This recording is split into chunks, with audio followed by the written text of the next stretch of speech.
ወጣት ሆነ ከነዚህ 6 ቃላት ውስጥ ቢያንስ ከአንዱ ጋር ህይወት ማይገናኝ ከሆነ አደጋ ላይ ነህ። ቢያንስ አንዱን ማወቅ አለብህ። የመጀመሪያው አርፒኤም። አርፒኤም ምን ማለት እንደሆነ ታውቃለህ? ከህይወት ጋር ይገናኛል አርፒኤም? እሺ አይገናኝም? እሺ 5 ቻንስ አለ። ሁለተኛ ፒቱፒ። ፒቱፒ የሚባል ነገር ታውቃለህ? ከህይወት ጋር ይገናኛል ፒቱፒ? አይገናኝም? እሺ አሁንም 4 ቻንስ አለ። ሶስተኛ ኦርጋኒክ እና ፔድ የሚባል ኮንተንት በህይወትህ ሰምተህ ታውቃለህ? የነዚህ የሁለቱ ልዩነት ምን እንደሆነ አንደርስታንድ ማድረግ ይችላል? አልቻልክም? እሺ አሁንም 3 እድል አለ። ኤስኤምኤም የሚባል ነገር ምንድን ነው? ኤስኤምኤም ከሚባል ነገር ጋር ህይወት ይገናኛል? አይገናኝም? እሺ 2 ቻንስ አለ። ኤች264 ምንድን ነው? የምን ፎርማት ነው?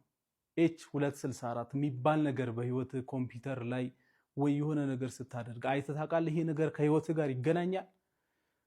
አይገናኝም?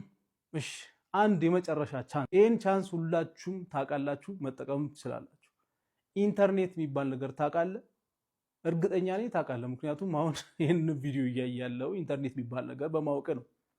ኢንተርኔት ውስጥ እነዚህ ሁሉም ነገሮች አሉ። ከዛሬ ጀምሮ ቢያንስ ከጠረኋቸው ከ5ቱ ነገሮች ቢያንስ አንዱ ከህይወት ጋር መገናኘት አለበት። አለበለዚያ በጣም ከባድ ህይወት እየኖርክ ነው ማለት ነው። በጣም ከባድ ህይወት እየኖርክ ነው። ጥሩ ነገር ደግሞ እነዚህን 5ቱንም ነገሮች ለማወቅና ለመረዳት ቤት ቁጭ ብለህ ኢንተርኔት መጠቀም ብቻ በቂ ነው።